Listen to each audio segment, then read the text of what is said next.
afternoon. Welcome to me once again. Good afternoon. How are you doing? I'm doing great, and you? I'm fine. And the family? Oh, everyone is fine by God's grace. Okay, we thank God. We thank God for our lives. Yes. So, where did we end last week? Okay, last week we talked about a couple of pediatric cancers. We talked about Burkitt's lymphoma. Then we also talked about retinoblastoma, that is cancer of the retina. So today we are going to talk about leukemia, commonly known as the cancer of the blood. Okay.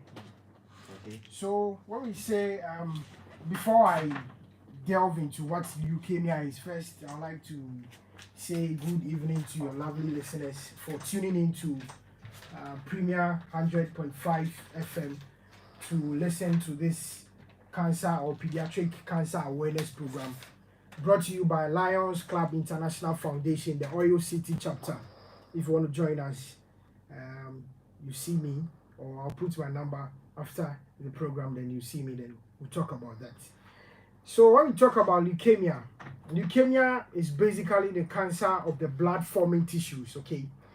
So usually it affects the red blood cells, or usually about the bone marrow and the lymphatic system. When we say that, last week I talked about the lymphatic system, how it functions and how cancer can manage to affect the lymphatic system, what we call the lymphoma. So today I'm going to dwell on the bone cells, the bone marrow. When we say leukemia affecting the bone marrow, first and foremost, what is the bone marrow? So the bone marrow is basically the soft, spongy tissue which is inside or which lines the inner cavity of the bone, okay? So these bone cells or bone marrow contain bone cells, or what we call hematopoietic cells, which regenerate or give rise to blood cells. So there are three types of blood cells. We have the red blood cells, basically. We have the white blood cells and the platelets. So when we talk about leukemia, when these cells or the hematopoietic cells in the red bone marrow grow uncontrollably without signals controlling how they grow, that is what gives rise to leukemia. And usually it affects the red blood cells, even though it is not only related to the white blood cells, okay? So these cells, when they grow uncontrollably and then without any growth factors limiting their growth, they compete for space with other matured blood cells inside the bone. They compete for space of maturation in the bone marrow, thereby limiting the other cells, like other blood cells, like the red blood cells and the platelets from functioning effectively. Let's talk about some of the functions of the blood cells. I made mention of three types of blood cells basically. So the red blood cells are responsible, okay? They are responsible for transporting oxygenated blood to the tissues and the organs of the body. And the white blood cells are responsible for fighting infections. There are so many of them. There are so many types. We are not going to go into those types. The platelets are also responsible for blood clotting system in the human body. So when you have a cut on your body or on your skin, the platelets come into function or into play to make sure the cuts. But these leukemic cells, when they begin to multiply out of control, take over the space, as I've already mentioned, in the bone marrow, okay? So these cells, which are called the leukemic cells, have no function, and they are harmful for some of the reasons I'm going to mention, okay? They serve no purpose in keeping you healthy, as I've said, because they are not matured. They cannot perform the function that they are supposed to if they had taken the time to grow to maturation. Then also, the normal blood cells have little space and support to mature and multiply inside of your bone marrow because the leukemia cells have overtaken them. These cells which have not gone into maturation or have grown or replicated without taking time to mature, they do not have any function. So you realize that there are fewer red blood cells, fewer platelets, and fewer white blood cells, which is very dangerous to the system. So these are some of the signs and symptoms that you should be on the lookout for when it comes to leukemia or pediatric leukemia. There are so many forms of them. We have the acute or the acute lymphoblastic lymphoblastic leukemia, and then we have the acute myeloid leukemia. Then we also have the chronic lymphoblastic leukemia and then the chronic myeloid leukemia. So I'm not going to go into all those details. Those are for educational or for academic purposes. But for the purpose of this awareness program, what I'm going to hammer on is the signs and symptoms. Then basically we look at some of the ways by which we can prevent, not really preventive methods, but how to notice it earlier.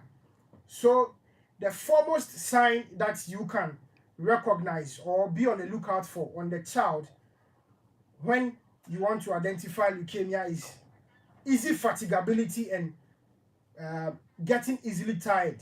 Okay, so you realize that because the red blood cells have not gone into maturation, there is less matured red blood cells in the system to transport oxygenated blood to the required or to the necessary tissues and organs in the body.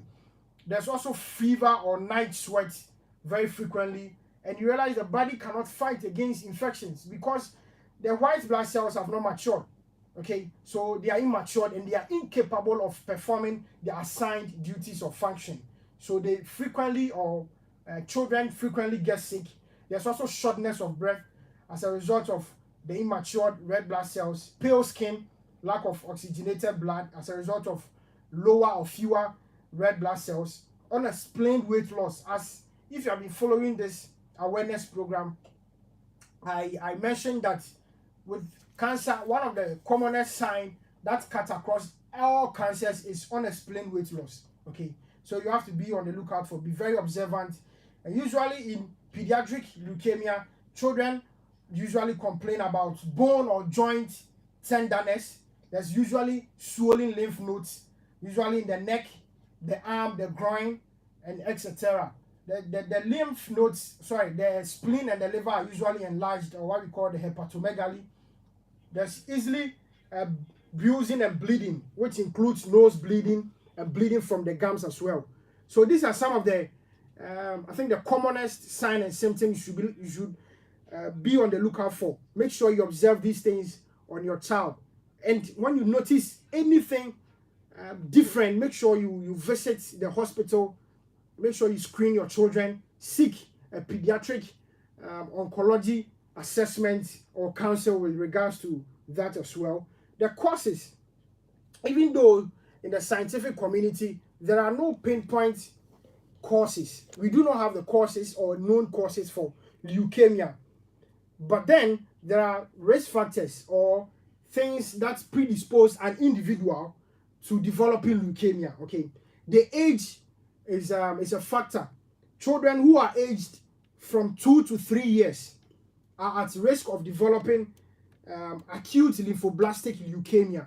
Okay, this is a very serious form of leukemia and it has high fatality rates, and it usually peaks around 2 to 3 years in children. Okay, so that is the first risk factor.